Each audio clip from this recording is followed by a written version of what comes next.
Again, the shir today is dedicated anonymously for the Refuah Shlema of Oksana Bat Bluma and Evelina Bat Galina. May they have a Refuah Shlema b'toch shar Chol Yisrael. So today will probably be our last session on Igeret Teman. Then we'll move on to some other letters that are very interesting. But in the last portion of Igeret Teman, the Rambam deals with the false Mashiach. As I say, this was a time of great persecution. And as is often the case in Jewish history, at times of great persecution, Messianic speculations are very, very powerful because people are yearning for some type of hope. And throughout history, we have had false Mashiachs. In fact, there's some excellent books on the history of false Messianism in Kol Yisrael. Everyone thinks Shabtai Tzvi, but we have a long history well before Shabtai Tzvi, including, of course, Yashka, Jesus himself, essentially had the claim of a false Mashiach. The idea of divinity of Jesus is a later development in Christianity. It was not the original thing. The original claim of Yashka was one of being Mashiach, not of being God in any way. But putting that aside, the Rambam addresses the idea that many people were gravitating towards somebody in Yemen, in Teman, who was claiming to be Mashiach. And the Rambam devotes some time to explaining what are the signs that someone is Mashiach, and he makes the point that just because he's from, because as the Rambam said, I understand how the masses are following this guy because he's offering them hope, but the Rambam says to the Rabbi, but how could you, who know the words of our sages, how could you be led astray by all of these false teachings? And the Rambam often even mocks the person a little, mocks the rabbi a little bit, and at least in a gentle way, by saying, oh, you tell me he's a Yirei Shamayim and a Shomer Mitzvot. He says, is that enough to make you Mashiach? The fact that you keep the mitzvot. It is, of course, a necessary condition, but it is not a sufficient condition. And the Rambam develops the idea that Mashiach will do many, many miracles. He will be a Navi that is second only to Moshe Rabbeinu. All of the nations of the world will be struck with awe and fear at his miraculous abilities. He could just declare to somebody, drop dead, and the person will drop dead. And the Rambam says, all of the Malchei Oretz will see the greatness of the Mashiach, and they will subjugate themselves. Now, that doesn't mean politically necessarily, because the Messianic vision of OUisrael is not world domination and conquest. There might still be a United States and an England and all of these other, United Kingdom and all of these other countries, but essentially it's recognizing the spiritual superiority of Mashiach. And the Rambam says this individual, however fine a person he might be, certainly does not qualify on that level. He lacks the characteristics of Mashiach. And then the Rambam says, I do not blame him because he is undoubtedly mentally ill. So nobody can blame him for being crazy. But the Rambam says, my advice to you is put him away for a while, because the problem would be that this has, again, happened historically many, many times, that if the Umot Olam, if the ruling authorities think that the Jews are making a Messianic pretender, a king of the Jews, to foment revolution, to foment revolt, they will make many harsh gezerot, not only against the pretender, but against all of the Jewish people.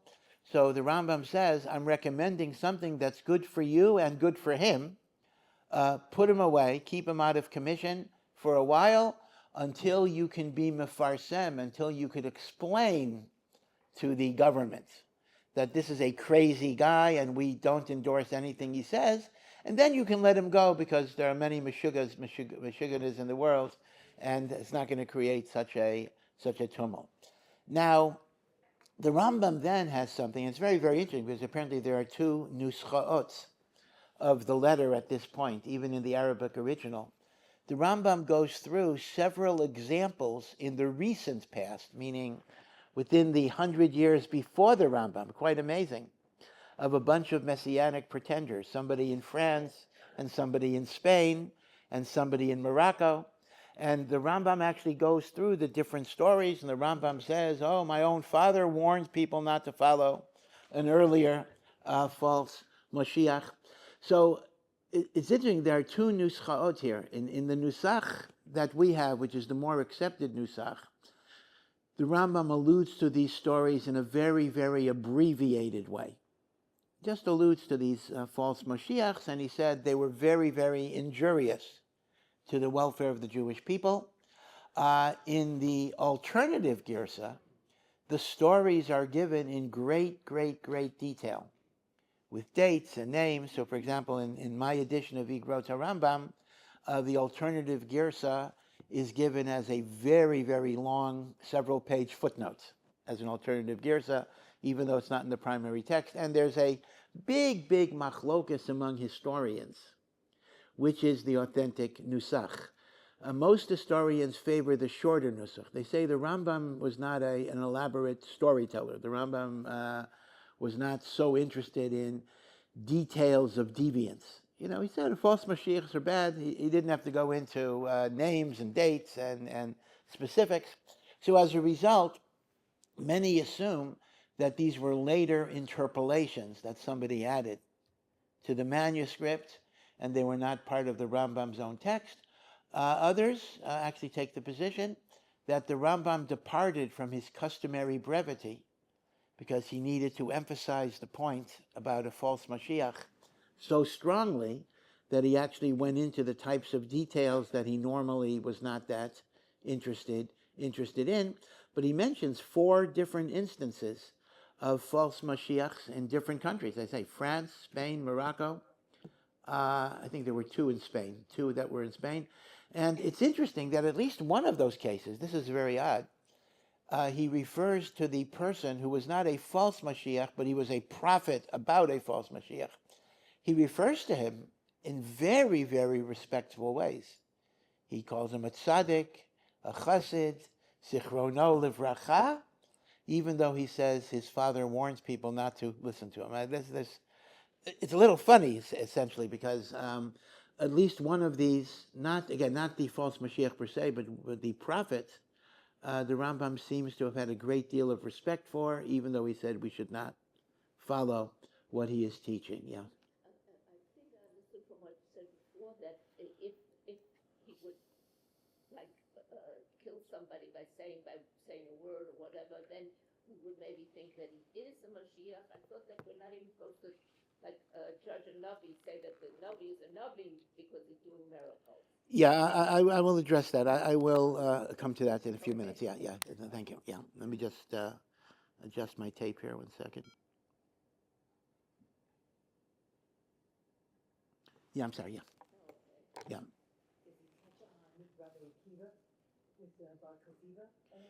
Yeah, I'm going to talk about that. That's exactly what I'm going to talk about. Just give me a few minutes. I will get to that. So now the Rambam makes another point, though, that's very, very interesting, which is not so relevant to Igeret Teiman, but it's a very interesting Messianic point. And I alluded to it, I think, at the very end of last year. I want to elaborate on it a little bit more. And that is in the book of Zechariah, who was one of the last Nevi'im at the beginning of the Second Temple, and in the book of Yecheskel, who was at the time of the Churban. Remember, Yecheskel and Yirmiyahu are contemporary Nevi'im. They lived exactly the same time. Yirmiyahu was in Eretz Yisrael at the time of the Churban. Yecheskel was part of the first wave of exiles that were exiled to Bavel 11 years before the Churban. But they are the same time. Unlike Yeshayahu, who is more than 100 years earlier, Yecheskel, Yirmiyahu are contemporaries. But in the Sefer Zechariah and in the Sefer Yecheskel, we have the great description of a great apocalyptic war against Yerushalayim that is known as the War of Gog and Magog. Now again, just to be accurate, Gog and Magog as names, as nouns, are only mentioned in Yecheskel. Zechariah does not mention the words Gog and Magog, but most Mefarshim assume, as a davar pashut, although nothing is pashut in this area, that the apocalyptic wars that Zechariah is talking about are the same as the war of Gog and Magog that Yecheskel is talking about. But just to be accurate, when I say, for example, the war of Gog and Magog is in Zechariah, technically the phrase Gog and Magog does not appear in Zechariah. So I have to say these things, because if I don't say them, I'll get emails that say, why didn't you? Okay. So I got it. These are my insurance policies. They don't help that much. Okay. But anyway. Okay. So both of them describe a notion that the Umot HaOlam are going to have a massive assembly against Yerushalayim, La Milchama, and there will be some very frightening things that will happen. It says half of the city will be taken captive or killed, and the other half will survive. And there'll be very dangerous times, but eventually there will be a great nitzachon against the enemies, and they will die, and it'll actually be 6 years in which their corpses will be buried. And these are the wars of Gog and Magog. And who is Gog and Magog? Now again, it's not Gog versus Magog. Actually, technically, the way Yecheskel describes it, it is Gog, the Melech of Magog. And all we are told is he comes from the north. These are the kingdoms that come from the north against Yerushalayim. And obviously over the 2,000 years, 2,500 years in which we've been dealing with this particular prophecy, there are all sorts of shitos about it. It kind of overlaps with the calculation of Mashiach. Each generation tries to see Gog and Magog in their contemporary time. In our time, would it be a Nazi Germany? Could it be the Soviet Union? Could it be the Arab-Israeli issue? Could it be Russia, Ukraine? Many, many pshatim. I'm not going to get into it. And the Rambam, by the way, warns us when the Rambam talks about not calculating Mashiach, the Rambam includes not trying to identify the wars of Gog and Magog. But the point I want to make is the following. There is one unique chiddush that the Rambam says that is really not accepted by most Meforshim. And that is, most Meforshim understands that the war of Gog and Magog is part of the Chavlei Mashiach, part of the birth pains of Mashiach, and it will precede the revelation of Mashiach ben David. Certainly, if we look at the Holocaust or the Arab-Israeli conflicts or Russia-Ukraine, we're following the Mahalech that whatever Gog and Magog is, it precedes the revelation of Mashiach, and it is identical, or at least it overlaps with the phrase Chavlei Mashiach, which means birth pains of Mashiach, that before Mashiach comes, there will be the labor pains. The Rambam has a very unique chiddush, which might be a little disheartening. The Rambam says, yeah, before Mashiach comes, there'll be Chavlei Mashiach, but that's not Gog and Magog. Gog and Magog will be a final struggle that will take place after Mashiach ben David comes. After Mashiach. So then the Rambam has to backtrack a little bit, because the Rambam just said, right before this, he just said, oh, Mashiach, all the nations will fear Mashiach, all the nations will accept Mashiach, all the nations will bow down to Mashiach. So the Rambam says, well, I mean after the war of Gog and Magog. Meaning to say, the Rambam actually learns that Gog and Magog is a post-Messianic war. Right? So when people think, oh, when Mashiach comes, that's the end of our problems. Well, not quite. There'll still be some mopping up to do, even after Mashiach comes. Now, that's a very big chiddush. And again, I just want to say that most Meforshim, and even Chazal seem not to view it that way. It's hard to know exactly what the Rambam's source is. He must have had some source. But certainly the mainstream view is that I'm not identifying Gog and Magog, but whatever Gog and Magog is, and of course, by the way, the description of the half of the city gets captured, half survive. I mean, that actually fits the period between 1948 and 1967, where the city was split. But whatever it is, I don't have an interest right now to identify Gog and Magog. Just as the Rambam says we shouldn't identify it, I'm simply interested in noting that the Rambam looks at this as a post-Messianic struggle, and all of the ideas that the nations will accept Mashiach is after the Nitzachon of Gog and Magog, while most Meforshim understand Gog and Magog to be pre-Messianic, and they identify it with the parallel term of Chavlei, Mashiach, the birth pains of Mashiach. Now, I will say that the Gemara in Sukkah has an interesting, maybe intermediate view of the positioning of Gog and Magog, and it's based on the very mysterious and underdeveloped idea that there's actually two Mashiachs. That before Mashiach ben David reveals himself, there will be an earlier Messianic figure who is descended from Shevet Yoseph, specifically Shevet Ephraim. In fact, in some sources he's called Mashiach ben Ephraim, but Mashiach ben Yosef is the more common designation.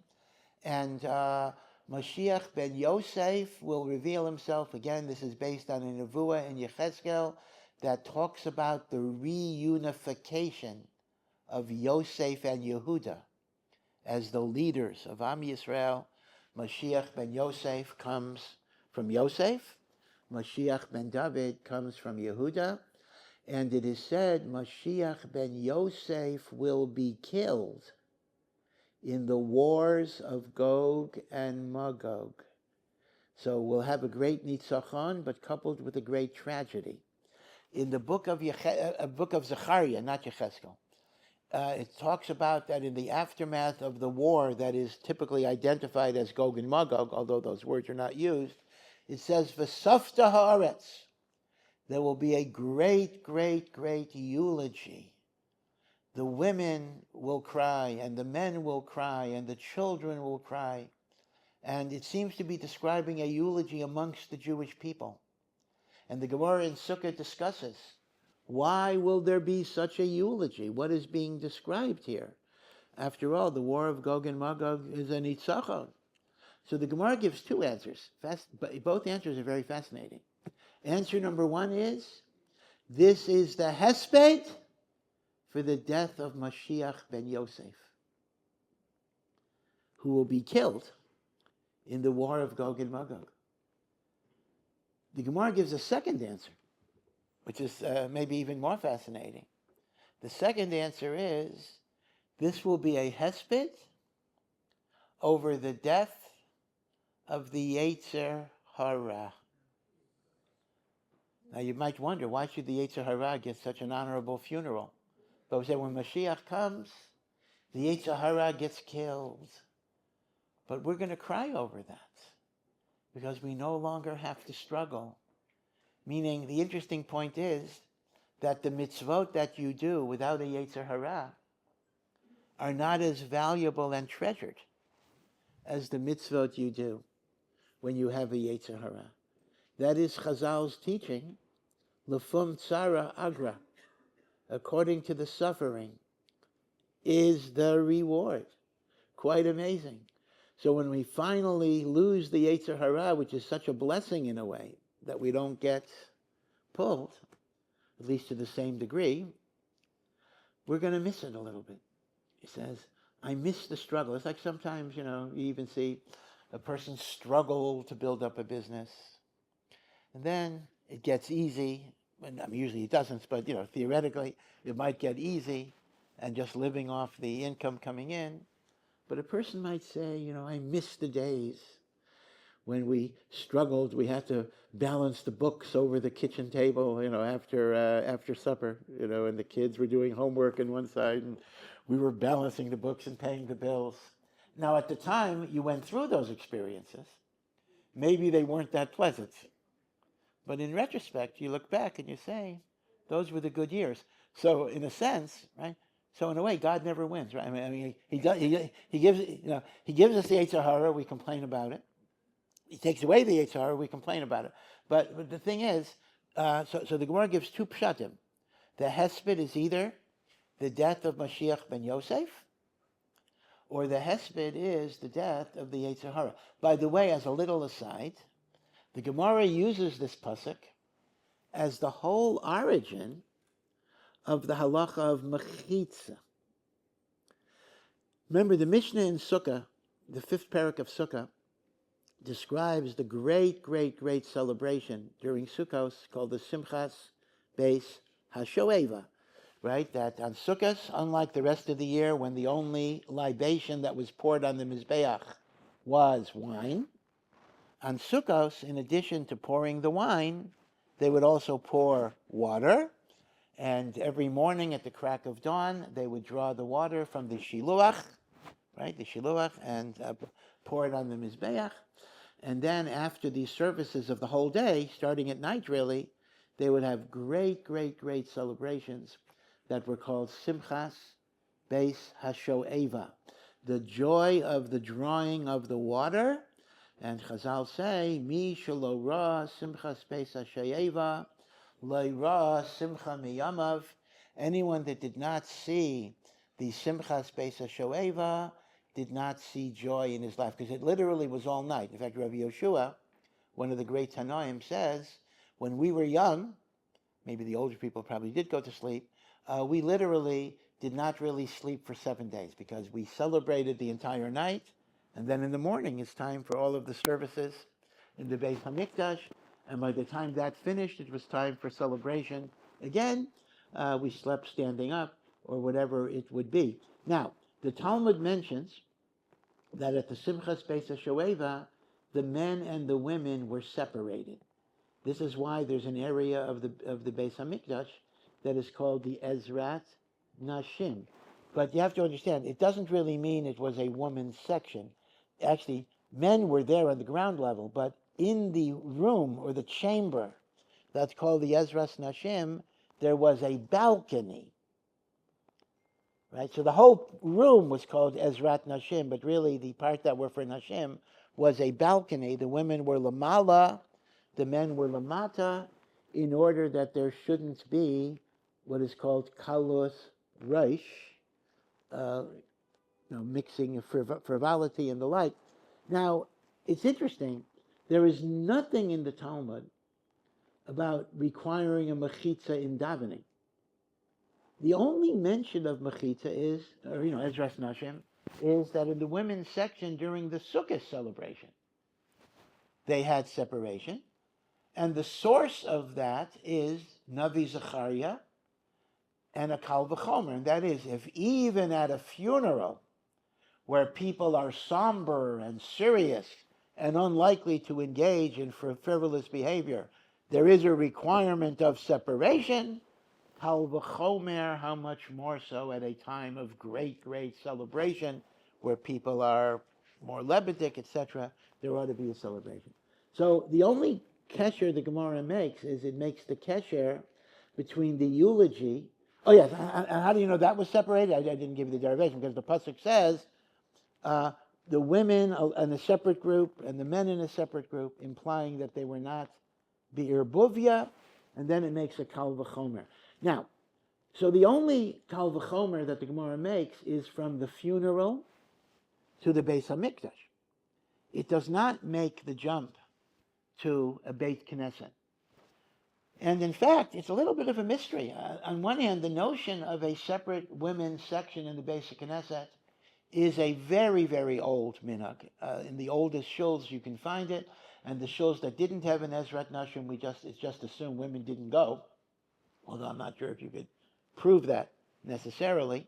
And it's also interesting, if you look at the old pictures of the Kotel from the 19th century, of course the area was much, much smaller, but you see men and women davening next to each other. There was not necessarily a mechitza, because that wasn't a Beit Knesset Kavua, but in a Beit Knesset Kavua, mechitza is very well established, but the sources for it are very obscure. There is no source in the Gemara for a mechitza between men and women in tefillah, and there's not even a source in the Shulchan Aruch, strangely enough. If you were to ask me, where in the Shulchan Aruch does it say that men and women have to be divided in the Beis Knesset during tefillah, I would not be able to show you, because the source is not there. Nevertheless, it is very makubal in OUisrael, but the sources are obscure, and the original source of mechitza is the levaya of Mashiach ben Yosef. Yeah.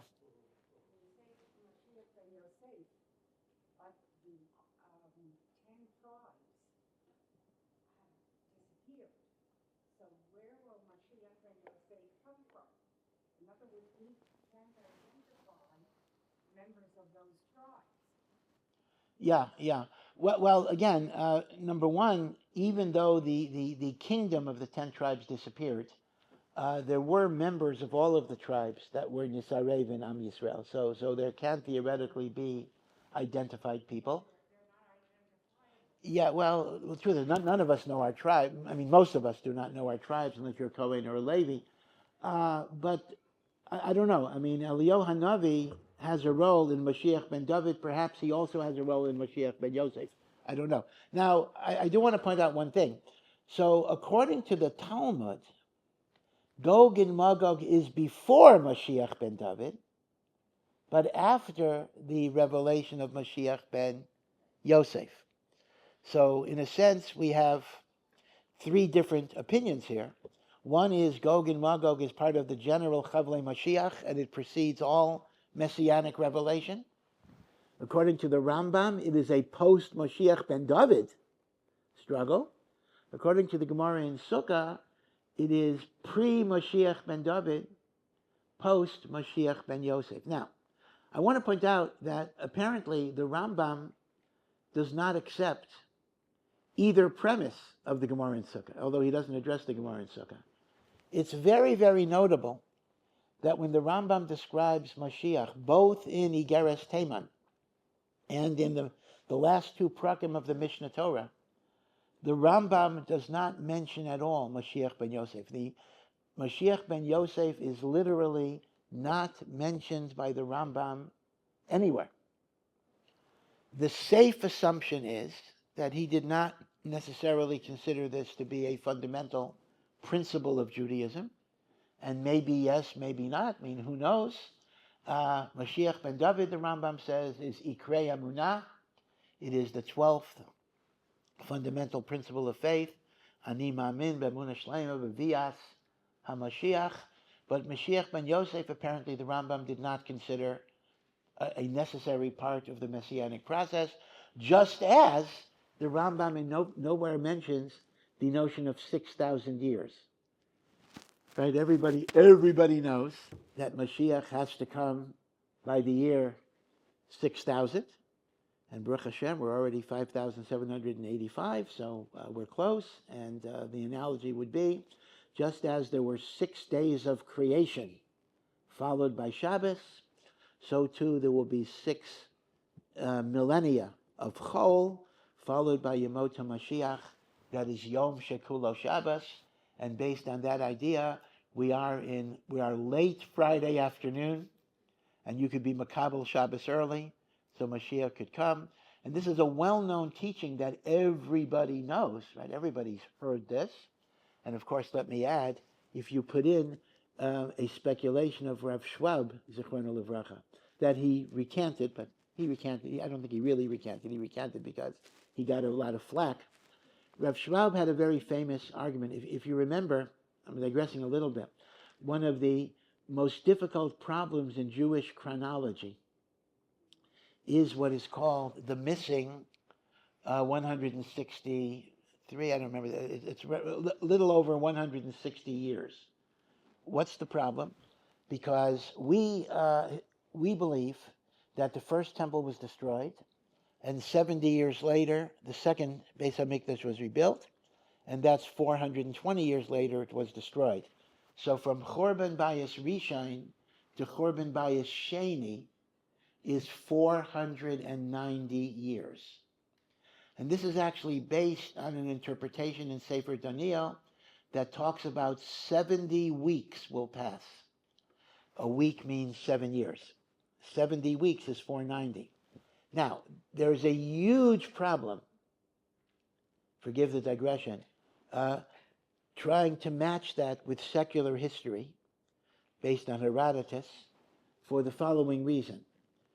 The standard date that is given for the destruction of the first temple is 586 BCE. The standard date that is given for the destruction of the second Beis HaMikdash is 70 CE. So 586 plus 70 basically gives you like over 600 years between the Churban Bayis Rishon to the Churban Bayis Sheni, and yet according to Chazal, you only have 490 years. So again, I didn't prepare the math, and I always forget exact numbers, but there is a little bit more than 160-year discrepancy.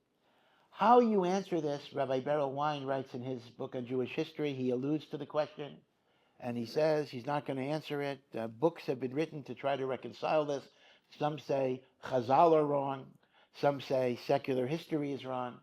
Some have tried to coordinate it.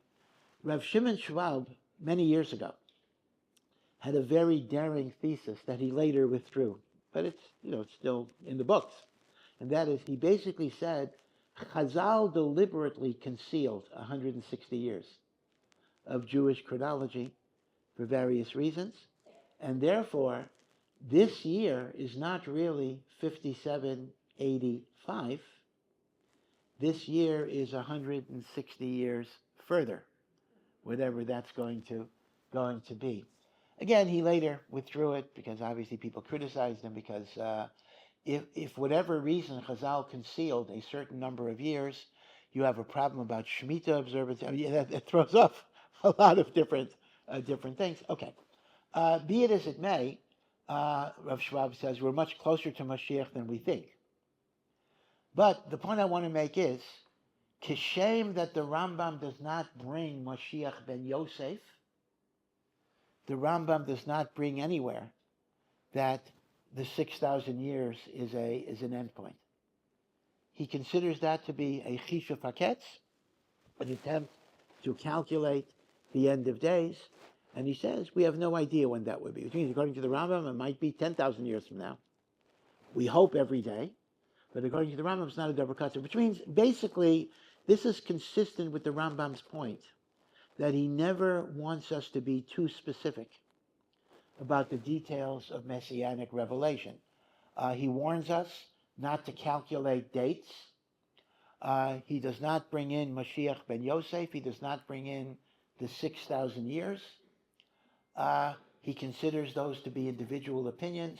So the idea that what is being described in the Navi Zechariah is the eulogy of Mashiach ben Yosef, the Rambam does not accept. Now, I also want to add that I think theologically and philosophically, the Rambam does not accept the second premise of the Gemara. Right? What is the second premise of the Gemara? It's more of a theological issue, that we will be mourning the demise of the Yetzer Hara. Right? That's the second answer of the Gemara. And why will we mourn the demise of the Yetzer Hara? Because we will no longer have the privilege of doing mitzvos with struggle, and doing mitzvos without struggle doesn't count as much. I mean, that's the premise of the Talmud. So I would suggest that I believe that the Rambam would not accept that premise philosophically, because the Rambam raises a fascinating question. And that is, it is a very good question. What is the purpose of Mashiach? Like, who needs Mashiach? Because here's the problem. The Rambam Shita is that when a person dies, after they get whatever Gehenim they need, the reward for their commandments is the reward of the soul in Olam Haba. Now, Mashiach is not Olam Haba. Mashiach is in this world. In fact, the Rambam writes very specifically, Olam kiminhago noeg, even when Mashiach comes. Life is going to be normal. You're going to have to go to work, wait for the buses. So, like, who needs it exactly? Meaning, what would we be missing if we live our lives and then eventually we die and we have the eternal reward with God? Why do you need this world to kind of become a better world? So the Rambam's answer is quite surprising. The Rambam's answer is, it is a chesed of God to give us a world where doing mitzvot is easier and easier and easier. And in that way, we will get more olam haba than we otherwise would get. In other words, according to the Rambam, The purpose of the Messianic era is to increase Olam Haba. Now, isn't that exactly the opposite of what the Gemara in Sukkah is saying? The Gemara in Sukkah is saying, hey, wait, once Mashiach comes, it's not really going to help your Olam Haba that much because you're doing mitzvahs without struggle. So the point I'm making is that I think the Rambam would disagree with both answers of the Gemara regarding the hesped. One other thing about Mashiach ben Yosef, there is a very controversial little book called Kol Hator. Kol Hator means the voice, Tor is with a tough, the voice of the turtle dove. And this is based on a pasuk in Shir Hashirim, Kol Hator Nishma B'Artzenu, right? In the naturalistic passion of Shir Hashirim, we hear the cooing of the doves in our land, and Chazal Darshan, that's a reference to the coming of Mashiach, etc. So there was a little kuntris that had been published, ascribed to a Rabbi Hillel of Shiklav, who was a disciple of a disciple of the Vilna Gaon, in which he records Kabbalistically the Vilna Gaon's teachings about Chavlei Mashiach, Gog and Magog, and Yishuv Eretz Yisrael. So it's not the actual words of the Vilna Gaon, it's Rav Hillel of Shklav writing it down. Now this book is just around, I would say 30, 40 pages, was in manuscript for over 200 years. And it was well known, though. It was widely known among the Rabbanim in Lithuania, Kol Hator, but it was not made accessible to the public. In recent years, it has been published, but to this day, not completely. And it's a very controversial book, surprisingly, because there are many, many things in the book.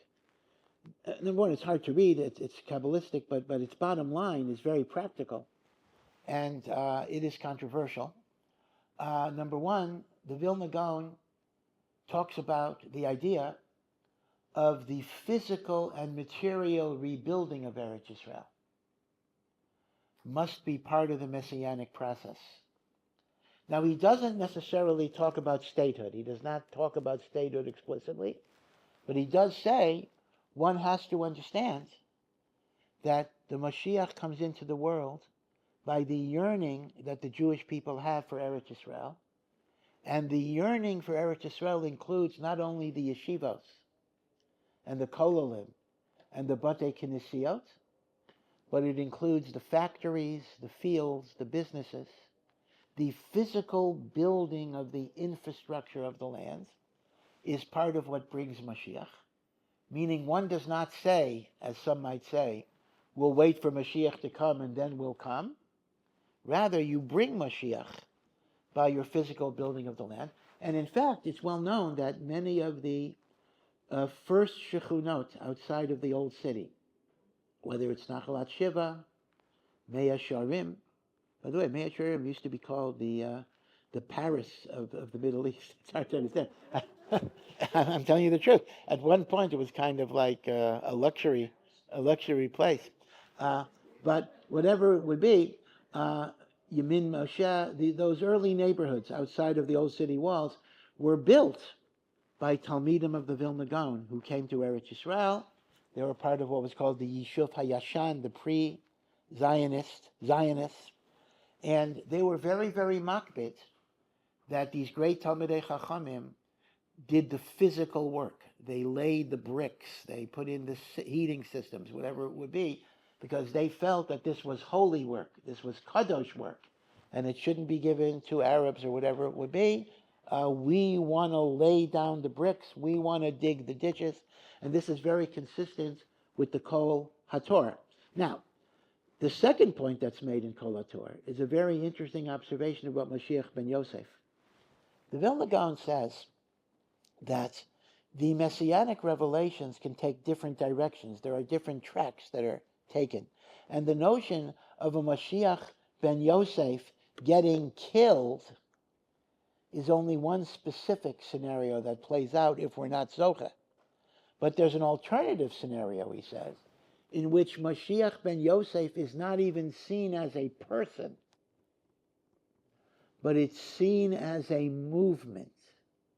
Just as we find in Mitzrayim that Yosef created the economic infrastructure by the distribution of grain that allowed his brethren to survive, as well as the rest of Egypt. And then Yehuda came and established the yeshivot. Mashiach ben Yosef, whether it's a person or a movement, creates the physical infrastructure, which will then allow Mashiach ben David to do the spiritual work. And therefore, well, let me put it this way. I mean, the Gra was writing before Theodor Herzl. The Gra was writing before modern Zionism took over. But people see in the Gra's work kind of an endorsement of some of the objectives of Zionism, and could even see Zionism as some type of revelation of Mashiach ben Yosef in that way, which means it doesn't have to be a person, it could be a movement. And indeed, I mentioned last week, some people thought Herzl was Mashiach ben David, but other people said Herzl was Mashiach ben Yosef. There was such an idea. And maybe being killed in a war might refer to Herzl's very early death because of the stresses, right? There's all sorts of allegorical interpretations. Now, you can understand why this became very controversial in the yeshiva world, because they absolutely rejected the notion that somehow the Vilna Gaon was endorsing Zionism in some way. Endorsing work. Oh, that's even worse. That's what they say. Well, okay, I can make a joke here, but I will not. Okay. So the thing is that's why people pull out their old wild card that they always use, and that is, it is a forgery, etc.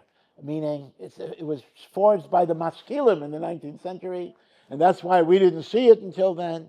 And it was an attempt to put into the Vilna Gaon's hashkafa all of these false, erroneous beliefs.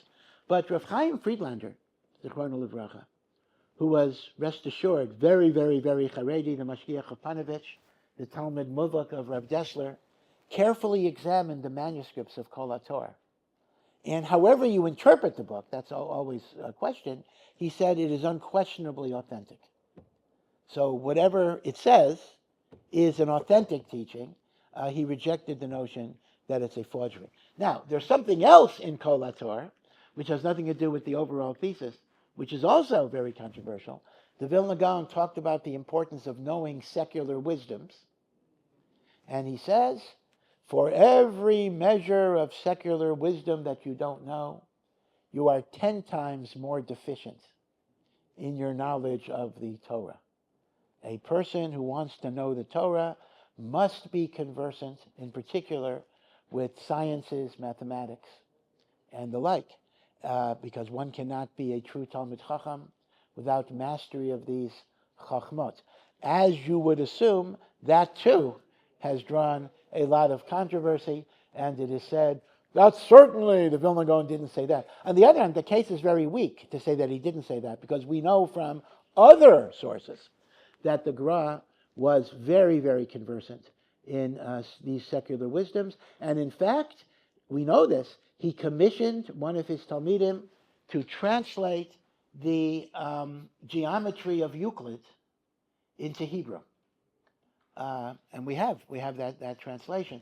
So there's not, now again, this does not mean go to college. Universities pose different issues. I'm not going to address those issues now.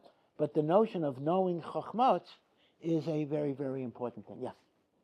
Where is that source? The book Kol Hator. Well, if you Google it, you can actually even get it in English, although the English translation is absolutely awful. So you can Google an English translation, but I can assure you the book will not make much sense to you. But Kol Hator, Google it, and you can at least see summaries of what the book is. So this is a very, very fascinating book, but as I say, this is not the kivun that the Rambam is going in. The Rambam does not mention Mashiach ben Yosef. The Rambam does not mention 6,000 years, and the Rambam's opinion of Gog and Magog is that it is a post-Messianic struggle, which is really unique among the Mefarshim. And again, it's hard for us to recognize that after Mashiach ben David reveals himself, there are going to be struggles and milchamot.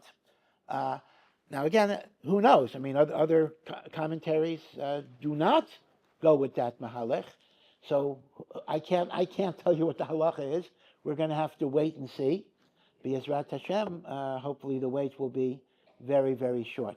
Okay, I think are we finished? Okay, have a good week, everybody. Good to see you. Take care.